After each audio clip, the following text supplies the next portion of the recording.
February 19th. Army camp near Vaucouleurs. This morning I woke to visions of fire and steel.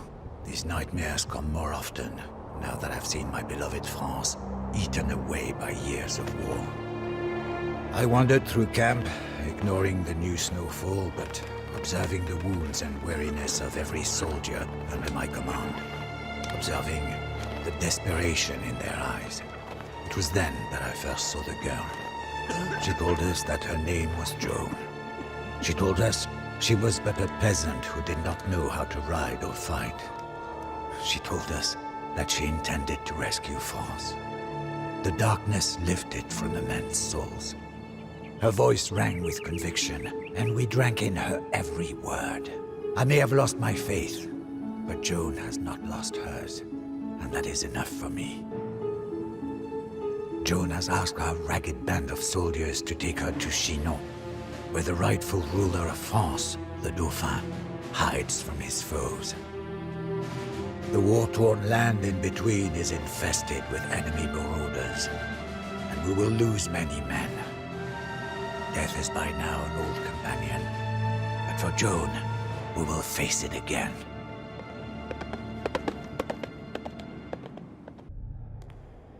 As Joan's footsteps echoed down the marbled hall of the chateau, the fat and whispering dukes did naught but stare. The Dauphin himself seemed afraid as she kissed his feet. "My gentle Dauphin," she demanded. "Why does England claim what is ours? Why are you not crowned King of France, as is your right?" The courtiers began to murmur. The Chamberlain whispered lies into the Dauphin's ear. But the Dauphin pushed the Chamberlain away and rose to meet Joan's gaze. She stands only to the shoulder of the shortest man, but all of us must look up to speak to her. I know not what silent conversation passed between the Dauphin and his would-be savior, but it was obvious that His Majesty was in the same thrall as we.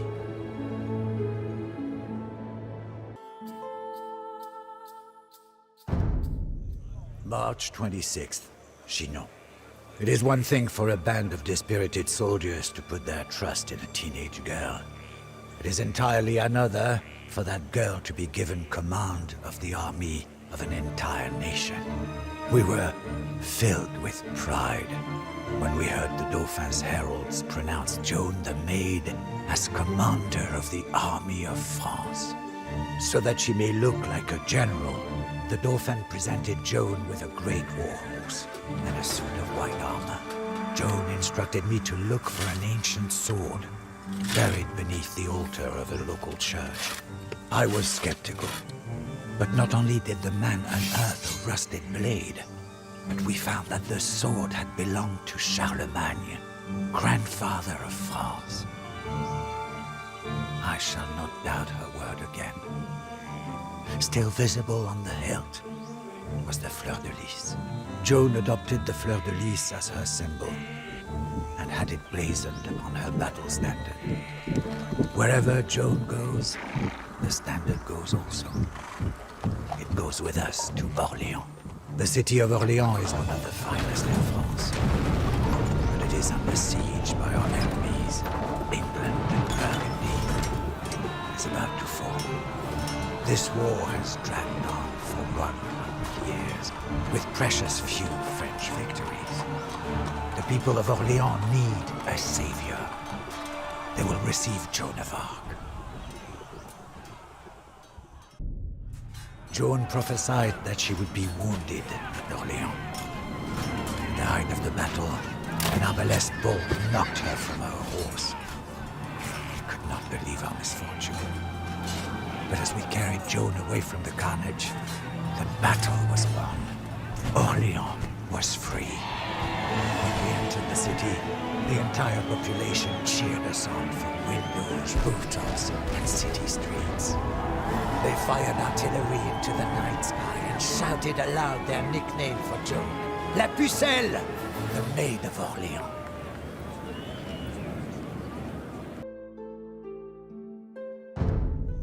June 14th, Orléans.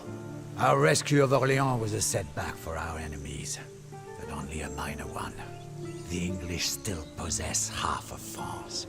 Tragically, we have cooled our heels for weeks, while the Dauphin's advisors debate. Joan became irritated with the delay and reassembled her army. She talks of nothing but her mission to drive the English into the sea. The force of Joan's will is titanic.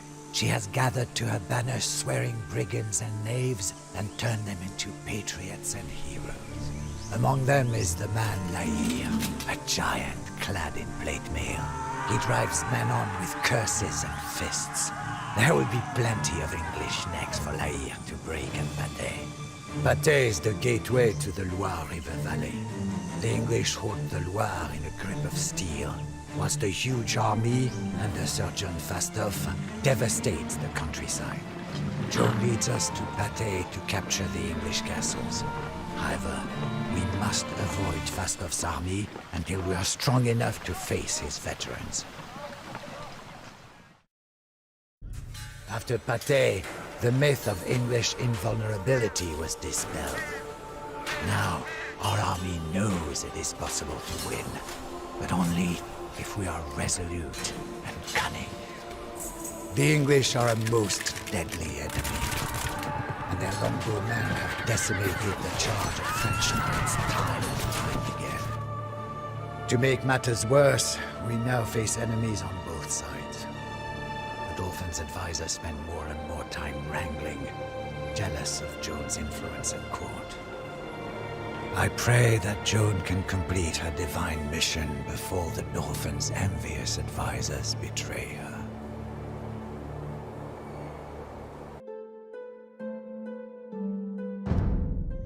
June 25th, Orléans. Dead France is returning to life.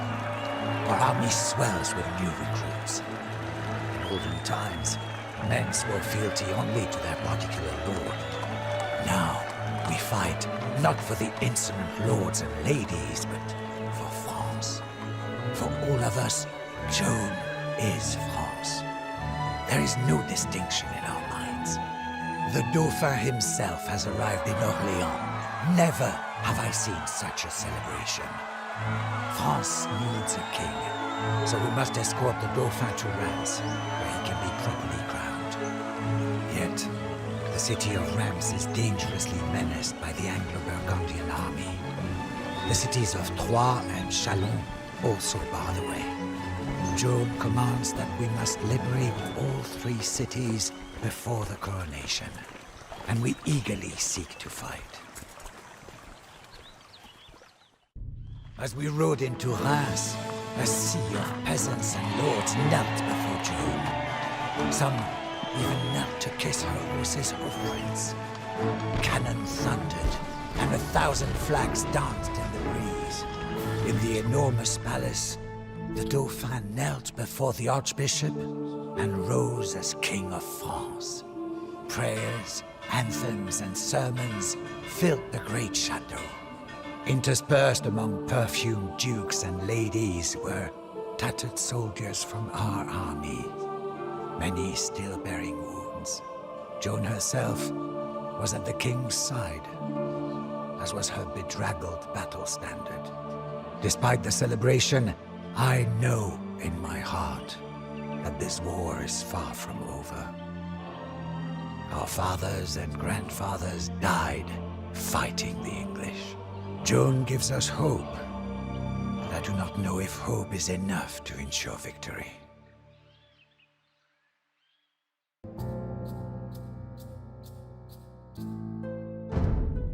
September 3rd, Reims. France has a king once more. However, as Joan gains influence with the people, jealousy grows within the court.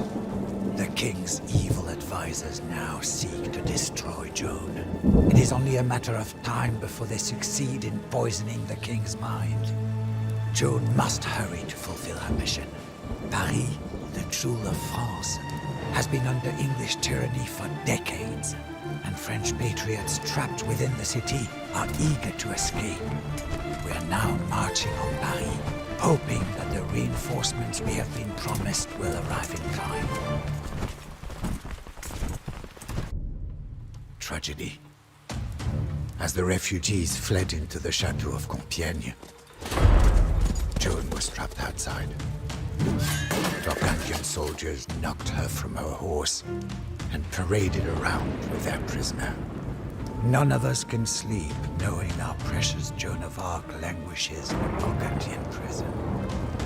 The soldiers stare at the uncaring sky, condemning themselves for being unable to save her, for being unable to save France. Paris was the first major defeat ever dealt to our army. Had the king sent the promised reinforcements, we would have captured the city. Now it is France's darkest hour.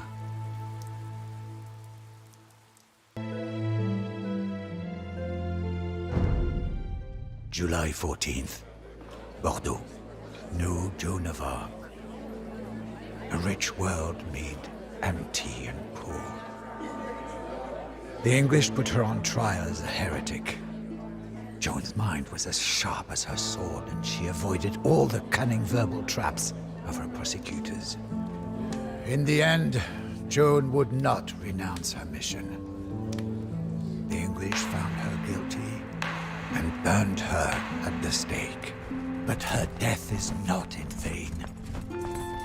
La Pucelle is the rallying cry, as peasant and nobleman alike take arms. My army is an army of the people. And even without the king, we are poised to strike at the English stronghold of Castillon. A victory at Castillon will crush the English pretensions in France forever. Should I die in this battle, I die for the Maid of Orléans. I die as a patriot of France. A century of English toil, blood, and victories was reversed in a little over a year by a teenage girl.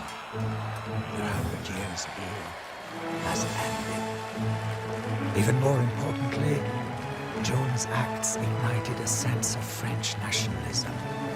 Peasants and nobles alike no longer belong to lords and kings, but to France herself. We will not let Joan be forgotten. Already, statues and stained glass portraits have been commissioned in hundreds of towns and cities throughout France. The verdict of guilt was rightfully reversed, and I expect that Joan of Arc will soon be beatified as a saint. Sometimes the outcome of history is determined by strength of arms, other times by happenstance. But in 15th century France, history was determined by the will of a young girl, the only person in history to command the armies of an entire nation at the age of 17.